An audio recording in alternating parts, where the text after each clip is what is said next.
오늘 우리에게 주신 성경 말씀은 요한복음 20장 19에서 31절입니다.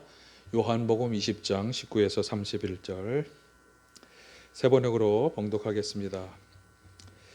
그날 곧 주간의 첫날 저녁에 제자들은 유대 사람들이 무서워서 문을 모두 닫아 걸고 있었다. 그때 예수께서 와서 그들 가운데 들어서셔서 너희에게 평화가 있기를 하고 인사말을 하셨다. 이 말씀을 하시고 나서 두 손과 옆구리를 그들에게 보여주셨다. 제자들은 주님을 보고 기뻐하였다. 예수께서 다시 그들에게 말씀하셨다. 너희에게 평화가 있기를 빈다. 아버지께서 나를 보내신 것 같이 나도 너희를 보낸다. 이렇게 말씀하신 다음에 그들에게 숨을 불어넣으시고 말씀하셨다. 성령을 받아라. 너희가 누구의 죄든지 용서해 주면 그 죄가 용서될 것이요 용서해 주지 않으면 그대로 남아 있을 것이다. 12제자 가운데 하나로서 쌍둥이라고 불리는 도마는 예수께서 오셨을 때에 그들과 함께 있지 않았다. 다른 제자들이 그에게 우리는 주님을 보았어 하고 말하였으나 도마는 그들에게 나는 내 눈으로 그의 손에 있는 못자국을 보고 내 손가락을 그 못자국에 넣어보고 또 내 손을 그의 옆구리에 넣어보지 않고서는 믿지 못하겠소 하고 말하였다. 여들의 뒤에 제자들이 다시 집안에 모여 있었는데 도마도 함께 있었다. 문이 잠겨 있었으나 예수께서 와서 그들 가운데로 들어서셔서 너희에게 평화가 있기를 하고 인사말을 하셨다. 그리고 나서 도마에게 말씀하셨다. 내 손가락을 이리 내밀어서 내 손을 만져보고 내 손을 내 옆구리에 넣어보아라. 그래서 의심을 떨쳐버리고 믿음을 가져라. 도마가 예수께 대답하기를 나의 주님 나의 하나님 하니 예수께서 도마에게 말씀하셨다. 너는 나를 보았기 때문에 믿느냐? 나를 보지 않고도 믿는 사람은 복이 있다. 예수께서는 제자들 앞에서 이 책에 기록하지 않은 다른 표징도 많이 행하셨다. 그런데 여기에 이것이나마 기록한 목적은 여러분으로 하여금 예수가 그리스도요 하나님의 아들이심을 믿게 하고 또 그렇게 믿어서 그의 이름으로 생명을 얻게 하려는 것이다. 아멘. 할렐루야. 오늘도 주님의 은혜와 평강이 함께 하시기를 간절히 축원합니다. 스승 예수님께서 십자가에 달려 돌아가시는 장면을 목격한 제자들은 자신들의 생명도 위험함을 느끼고 뿔뿔이 흩어지게 되었죠. 어떤 제자는 예수님을 부인했고 어떤 제자들은 고향으로 내려가기도 했었습니다. 행동과 말씀의 능력과 권위가 있으셨던, 그래서 이스라엘을 구원할 분이시라는 소망을 걸고 있었던 스승 예수님의 십자가 죽음은 제자들을 비통하고 슬프게 만들었고 좌절에 빠지게 하였습니다. 그리고 고향으로 돌아가 예전에 살던 방식으로 살아갈 마음을 먹게 했던 것입니다. 오늘 본문 바로 앞 구절인 요한복음 20장 1절에서 18절까지에서는 바로 이런 상황 속에서 막달라 마리아 등의 여인들이 무덤에 찾아갔다가 부활하신 예수님을 만나고 그 사실을 제자들에게 알려주고 전하는 장면을 소개하고 있습니다. 하지만 그 소식에도 불구하고 모여있던 제자들은 의심하며 두려워하였고 문을 닫아 걸어오고 있었습니다. 그래서 이제 부활하신 예수님께서 직접 제자들에게 찾아가신 것입니다. 오늘 본문은 바로 그 대표적인 본문인데요. 왜 예수님께서 제자들에게 찾아가셨을까요? 그리고 제자들이 무엇을 깨닫기를 원하시는 것일까?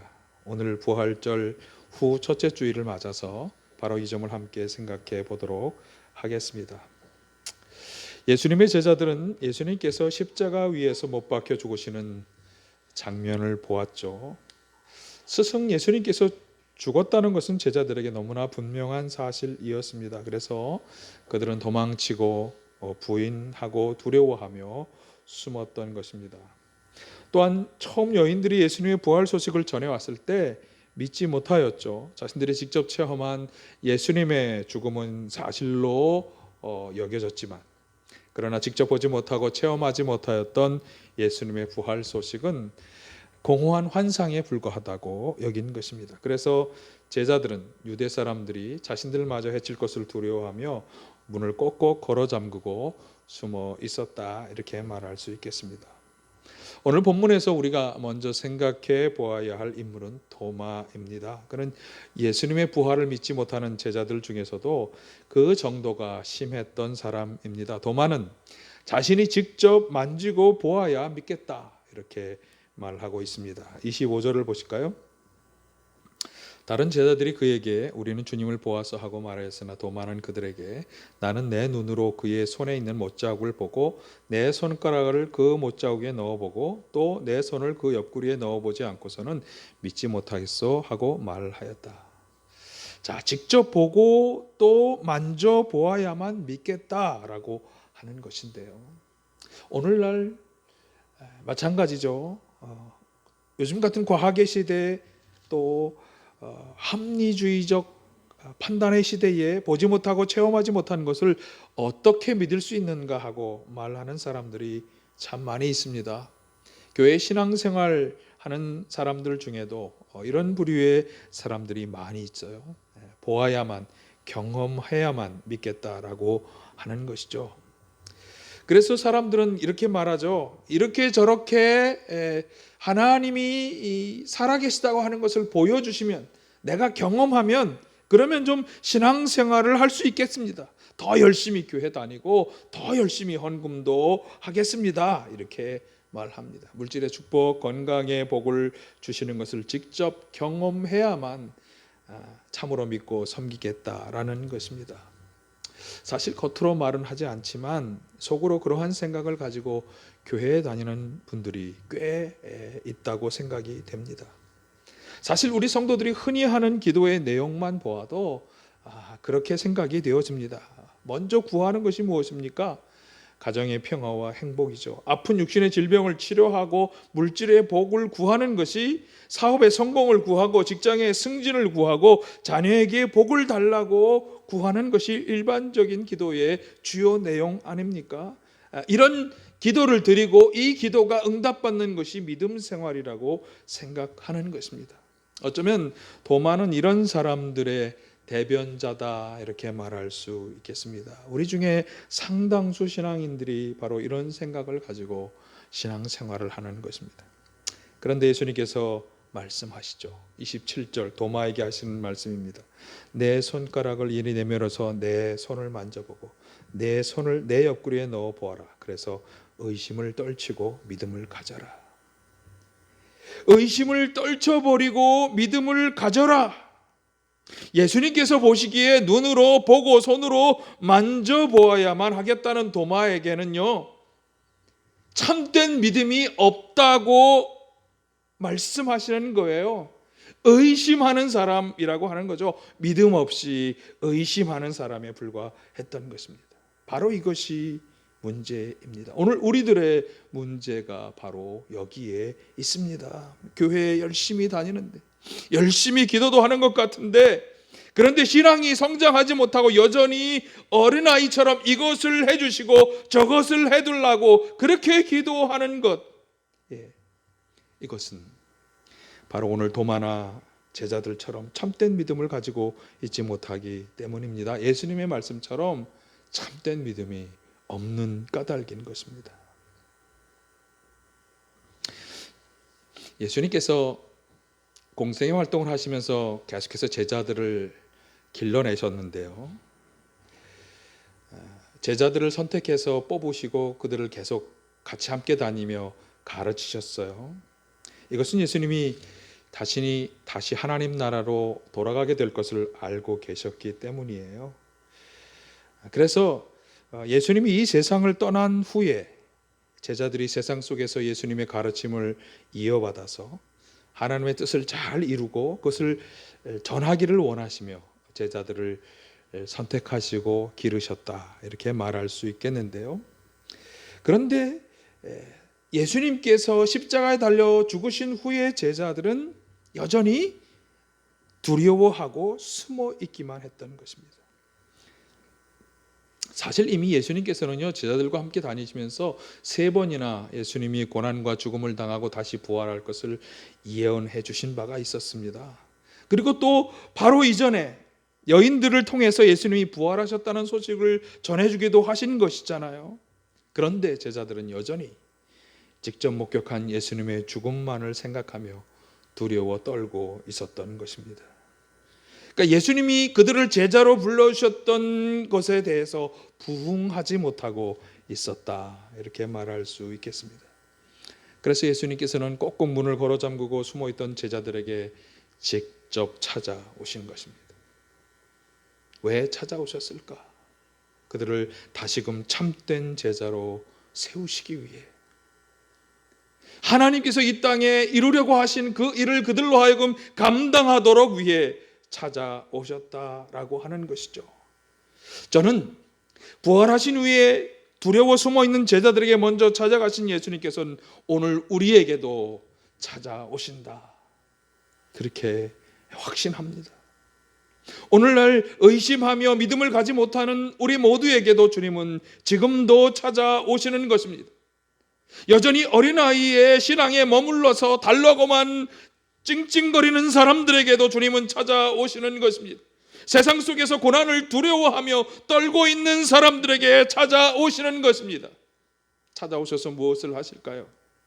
자, 20장 19절 하반절을 보실까요? 그때 예수께서 와서 그들 가운데 들어서셔서 너희에게 평화가 있기를 하고 인사말을 하셨다.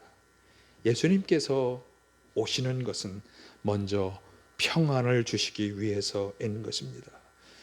예수님께서는 당신의 제자들이 두려움과 공포에 질려 떨며 숨어 있기를, 아무것도 하지 않고 무기력하게 있기를 원하지 않으시는 것입니다. 요한복음 14장 27절에서 말씀하죠. 나는 평화를 너희에게 남겨준다. 나는 내 평화를 너희에게 준다. 내가 너희에게 주는 평화는 세상이 주는 것과 같지 않다. 너희는 마음에 근심하지도 말고 두려워하지도 말아라. 예수님께서 주시는 이 평화를 얻으시기를 바랍니다. 여러분의 삶 가운데 어떤 일이 벌어지든 모든 의심과 두려움을 떨쳐버리고 세상이 결코 줄 수 없는 예수님께서만이 주실 수 있는 사람의 헤아림을 뛰어넘는 참 평안을 받으시기를 바랍니다. 제자들에게 오셔서 평안을 빌어주신 예수님께서는 믿지 못하는 또 의심하는 제자들을 위해 두 손과 옆구리를 보여주셨습니다. 못자국과 창자국을 보고 만지게 해 주신 것이죠. 처음 오셨을 때 보지 못했던 도마가 직접 보고 만지기 전에는 믿지 못하겠다고 하였을 때 다시 그에게 나타나셔서 말씀하셨어요. 27절 내 손가락을 이리 내밀어 내 손을 만져보고 내 손을 내 옆구리에 넣어보라. 그래서 의심을 떨치고 믿음을 가져라. 그렇게 만지고 싶고 보고 싶으냐? 그러면 그렇게 해서라도 믿으라고 하는 것이죠. 여러분, 도마처럼 의심이 생기십니까? 정말 그분이 살아계신 분일까? 그분이 정말 죽음을 이기고 부활하셨을까? 의심이 생기십니까? 괜찮습니다. 제자들처럼 세상으로 인해 세상이 주는 괴로움과 고통 때문에 두려워하고 의심하고 있습니까? 그래도 괜찮습니다. 우리 주님은 바로 그런 사람들을 다시 찾아오시는 분이시기 때문입니다. 사실 우리들에게 먼저 찾아오신 분은 예수님이십니다. 우리가 먼저 예수님에게 나아가는 것이 아니에요.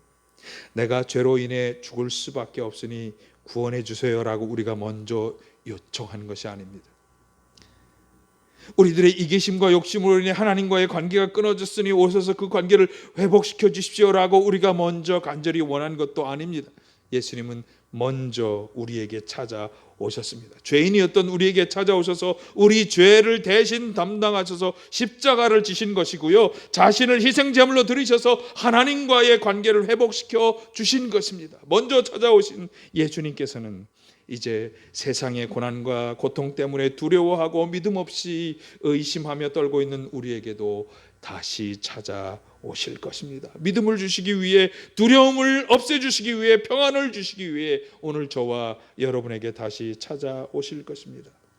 어린아이 같이 달라고만 하는 우리들에게 믿음과 평안을 주시기 위해 다시 찾아오실 예수님을 참으로 깨닫고 만나시기를 간절히 바랍니다. 그런데 예수님께서 우리에게 다시 찾아오셨다라고 하는 이 사실에는 굉장히 중대한 의미가 있습니다. 말씀드린 것처럼 먼저는 우리의 두려움과 의심 다 끝을 떨쳐버리고 참된 안식과 평안을 주시기 위해서, 우리들의 연약한 믿음을 다시 회복시키시고 믿음 없는 우리에게 믿음을 주시기 위해서 주님은 다시 찾아오실 것입니다. 그러나 거기에만 그치는 것은 아닙니다. 예수님께서 우리에게 다시 찾아오시는 것은 우리로 하여금 제자의 사명을 감당하게 하시기 위함입니다. 우리를 부르신 예수님께서는 우리를 다시 세상으로 보내시기 위해 우리를 찾아오신다라고 하는 사실을 기억하시길 바랍니다. 20절 하반절에서 말씀하죠. 아버지께서 나를 보내신 것과 같이 나도 너희를 보낸다. 예수님께서는 우리를 이제 세상으로 다시 보내려 하시는 것입니다. 사실 그러나 우리는 너무나 연약하죠. 쓰러지기 쉽습니다. 계속해서 시험이 다가오고 유혹의 파도가 끝없이 밀려옵니다. 한 고비를 넘기면 또 한 고비가 다가오죠. 그래서 예수님께서는 이제는 우리를 혼자 보내려 하지 않으시는 거예요. 22절에 보시면 예수님께서 제자들에게 숨을 불어넣으시며 성령을 받으라고 말씀하셨죠. 주님은 우리를 세상으로 보내시면서 성령도 함께 보내주시는 것입니다. 그러므로 이제 우리는 혼자가 아닙니다. 하나님의 영, 거룩한 영이 우리와 함께 하시는 것입니다. 하나님의 영, 예수님께서 보내시는 성령께서는 세상으로 나아가는 우리와 함께 하시는 것입니다. 그것은 우리로 하여금 우리의 능력으로 할 수 없는 일을 감당하게 하기 위함입니다. 성령을 받으면 하늘의 능력도 받는 것입니다. 사도행전 1장 8절 상반절은 말씀하잖아요. 성령이 너희에게 내리시면 너희는 능력을 받고라고 말씀하고 있습니다. 대표적인 예가 성령으로 충만했던 스데반 집사입니다. 사도행전 6절 8절에 보면 스데반 집사는 은혜와 능력으로 충만하여서 백성 가운데 놀라운 일과 큰 기적을 행하였다고 보고하고 있습니다.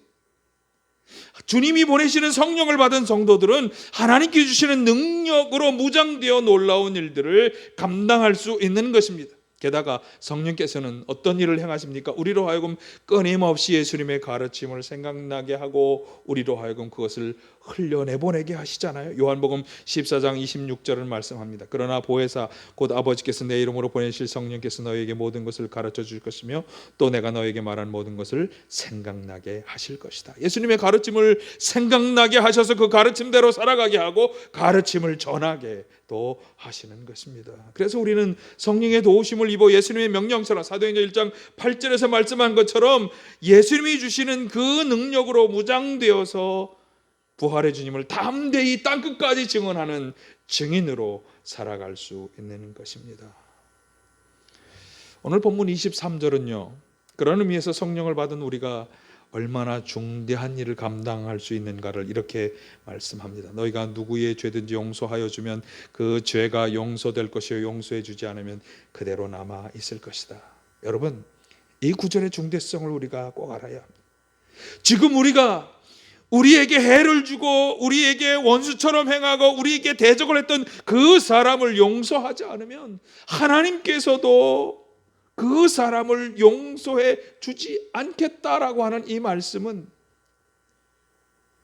그들이 하나님의 용서를 받지 못하고 심판으로 떨어질 수 있음을 말해 주는 것입니다. 그러니 얼마나 중요합니까? 우리는 먼저 용서해야 합니다. 예수님께서 우리를 위해 죽으신 것도 하나님의 영을 우리에게 보내주시는 것도 다 우리로 하여금 예수님을 통한 이 하나님의 용서를 전하게 하시기 위함이라고 하는 것을 우리는 분명히 알아야 합니다. 오늘 본문은 그것을 분명히 말씀해 주고 있습니다. 여러분, 용서를 전하기 위해서 우리는 먼저 용서해야 하죠. 용서하지 못하는 사람이 전하는 용서의 진리란 아무 소용이 없는, 아무런 능력이 없는 말장난에 불과할 것입니다. 우리들의 용서를 통해 하나님의 놀라운 용서의 은혜의 역사, 구원의 역사가 일어난다고 하는 이 사실을 꼭 기억하시기를 바랍니다.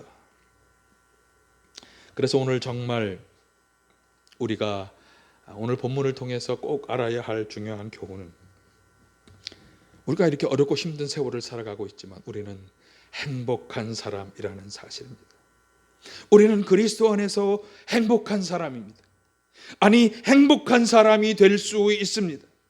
예수님께서 도마에게 말씀하신 것을 잘 생각해 본다면 우리는 행복할 수 있는 모든 여건을 다 가지고 있는 것입니다. 어떤 행복의 여건들을 가지고 있을까요? 원래 우리는 죄인이었습니다. 죄를 지을 수밖에 없는 근본적인 한계, 원죄를 지니고 있는 인간입니다. 죄의 결과는 무엇입니까? 하나님의 심판과 멸망이죠. 그런데 그런 우리를 위해 하나님의 아들 예수님께서 직접 찾아오셔서 우리의 죄를 대신 짊어지시고 죽으셔서 우리로 하여금 영원한 구원에 이를 수 있게 하셨으니 우리는 얼마나 행복한 사람입니까? 첫 번째 여건입니다. 두 번째, 또한 고난과 어려움에 처해 여전히 두려움과 의심에 사로잡힐 수밖에 없는 우리들에게 부활의 주님이 다시 찾아오셔서 평안을 주시고 믿음을 불어넣어 주시니 우리는 얼마나 행복한 사람입니까? 세 번째, 그리고 또한 우리를 시험과 유혹으로 가득 찬 세상으로 보내시는데 당신의 영 성령을 불어넣어 주셔서 이기도록 도우시니 우리는 얼마나 행복한 사람입니까? 또한 우리를 구원하시기 위해 먼저 찾아오시고 부활하셔서 다시 찾아오셨으니 이제 그렇게 우리와 함께 하시겠다고 말씀하시니 우리가 어찌 행복한 사람이 아닐 수 있겠습니까? 우리는 모두 행복의 여건을 다 가지고 있습니다. 우리 그리스도인들은 진정으로 행복한 사람인 것입니다. 오늘 본문 28절 하반절에서 예수님께서 자신의 손과 옆구리를 만져본 도마가 나의 주님 나의 하나님이라고 고백했을 때 예수님이 29절을 보면 이렇게 응답하셨습니다. 공동 세번역이 이렇게 번역했습니다. 너는 나를 보고야 믿느냐? 나를 보지 않고도 믿는 사람은 행복하다. 그러므로 우리가 진정으로 행복한 사람이 되기 위해서 우리에게 요청되는 것은 보지 않고도 믿는 믿음의 사람이 되는 것입니다. 예수님께서는 우리가 보아야만 믿겠다면 믿을 수 있게 보여주실 것임에 틀림이 없습니다. 그러나 진정한 믿음은 보지 않고 믿는 믿음이며 그런 믿음을 가진 사람이라야 진정으로 행복한 사람이 되는 것입니다. 우리 모두가 다 보지 않고 믿는 믿음의 소유자들이 되시기를 간절히 바랍니다. 먼저 우리를 구원하기 위해 오셨던 예수님께서는 이제 다시 두려워하고 의심하는 제자들에게 찾아오십니다. 무엇인가를 끊임없이 달라고 하며 확인하려 하는 어린아이와 같은 신앙을 가지고 있는 오늘 우리들에게도 믿음을 주시기 위해 다시 찾아오실 것입니다. 오셔서 평안도 주시고 믿음을 가지도록 도와주실 것이며 성령을 불어넣어 주셔서 능력 있는 그리스도인이 되게 하셔서 세상으로 내보내실 것입니다. 제자의 계보를 개성하고 있는 우리에게 필요한 것은 두려움을 떨쳐버리는 믿음, 의심하지 않는 믿음입니다. 보지 않고 믿는 자가 행복하다고 말씀하셨습니다. 베드로 사도가 환난을 당하여서 보지 않고 믿는 믿음 가운데 누리는 기쁨을 이렇게 표현했습니다. 베드로전서 1장 6절에서 9절입니다. 여러분이 잠시 동안 여러 가지 시련 속에서 어쩔 수 없이 슬픔을 당하게 되었다 하더라도 기뻐하십시오. 하나님께서는 여러분의 믿음을 단련하셔서 불려 단련하지만 결과 없어지고 마는 금보다 더 귀한 것이 되게 하시며 예수 그리스도께서 나타나실 때 여러분에게 칭찬과 영광과 존귀를 얻게 해 주십니다. 여러분은 그리스도를 본 일이 없으면서도 사랑하며 지금 그를 보지 못하면서도 믿으며 말로 다할 수 표현할 수 없는 즐거움과 영광을 누리면서 기뻐하고 있습니다. 여러분은 믿음의 목표 곧 여러분의 영혼이 구원을 받고 있는 것입니다.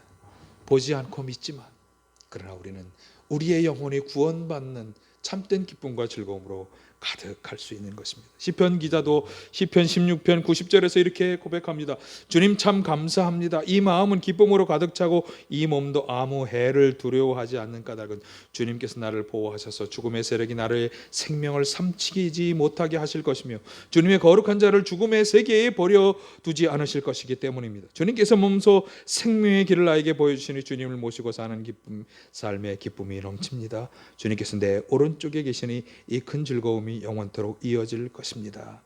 아멘. 해를 줄 수 있는 상황이 다가와도 죽음의 위협이 다가와도 그럼에도 불구하고 해를 두려워하지 않고 죽음의 세력에 삼키지 않게 될 것을 두려워하지 않는 것은 주님이 우리를 죽음의 세계에 버려두지 않으실 것을 확신하기 때문에 생명의 안전한 길을 우리에게 보여주실 것이기 때문에 내 오른쪽에서 함께 하실 것이기 때문에 너무나 기쁘고 즐겁다. 이렇게 다윗 왕은 고백하고 있습니다. 이 다윗 왕의 고백처럼 그 앞에 베드로 사도의 고백처럼 또 부활의 소망을 보여주신 부활의 주님에 대한 분명한 믿음과 확신을 가지고 환난과 시련 속에서 그리고 결국 해를 당하더라도 주님을 모시고 살아가는 사람에게 주어지는 기쁨과 즐거움과 평안과 행복을 누리시기를 간절히 바라고요. 이 행복을 우리 주변 사람들에게 나누어 주실 수 있기를 간절히 바랍니다. 기도하겠습니다. 두려워하며 의심하는 마음으로 신앙생활을 하는 저희들을 용서하여 주시고 믿음과 평안을 허락하여 주시옵소서. 성령으로 충만케 하여 주시옵소서. 보지 않고도 믿는 참된 믿음으로 무장되어 세상을 향해 담대히 나아가는 저희들 되게 하여 주시옵소서. 그래서 부활의 주님에 대한 분명한 믿음과 확신을 가지고 주님을 모시고 살아가는 자의 기쁨과 즐거움과 평안과 행복을 누리며 나누어 주며 살아가는 저희들 되게 하여 주시옵소서. 아픈 곳에 손을 얹고 기도합니다. 나사렛 예수 그리스도의 이름으로 명하노니 성도들 가운데 들어와서 방해하고 해방하는 모든 악한 영 어둠의 세력들은 떠나갈지어다. 나사렛 예수 그리스도의 이름으로 명하노니 성도들의 모든 연약함 아픔 질병 상처는 치유되고 회복될지어다. 주님 저희 가운데 임하시며 역사하여 주시옵소서. 예수님의 이름으로 기도하옵나이다. 아멘. 우리 헌금 봉헌하겠습니다.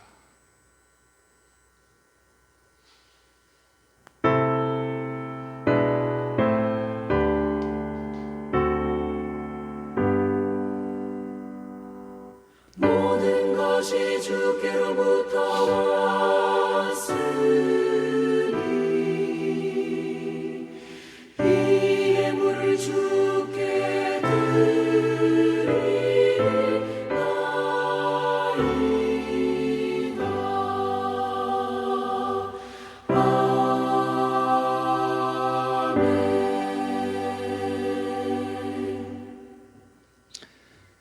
구원의 은혜를 베풀어 주신 아버지 감사합니다. 부활의 소망을 주시고 능력으로 우리와 함께 해주시는 하나님의 능력의 역사에도 감사를 드립니다. 또한 지난 한 주간 동안에 우리의 삶 가운데 돌보시고 인도하시며 축복해 주신 것을 저희들이 인정하며 감사를 드립니다. 우리의 믿음을 담아 정성을 담아 헌신을 담아 이 감사의 예물을 드립니다. 주의 헌금을 드립니다. 감사 헌금을 드리고 선교 헌금을 드리고 11조 헌금을 드립니다. 건축 헌금을 드립니다. 바친 예물마다 기억하여 주시고 약속하신 은혜와 사랑과 축복으로 함께하여 주시옵소서. 무엇보다 자신을 드리며 주님 앞에 예배드린 성도들 가운데 일용할 양식을 주시고 능력의 손길로 함께하시며 도와주시옵소서. 죄와 악으로부터 보호하여 주시고 악한 영 어둠의 영들과의 싸움에서 승리하게 하여 주시며 더욱 많은 것으로 나누며 섬기며 봉사하며 살아가도록 하늘의 부요함을 허락하여 주시옵소서. 이 땅의 민족 가운데 은혜를 베풀어 주시고 하나님을 경외하고 백성을 사랑하는 정치 경제 지도자들이 되게 하여 주시며 북한 동포들 가운데 동일한 은혜를 베풀어 주시옵소서. 이제는 성부 성자 성령 삼위일체 하나님의 은혜와 사랑과 교통하시며 역사하심이 주님 앞에 나와 예배드리는 모든 성도들과 그 가정과 직장과 기업 위에 학업 위에 이제부터 영원까지 함께 하시기를 간절히 축원하옵나이다. 아멘.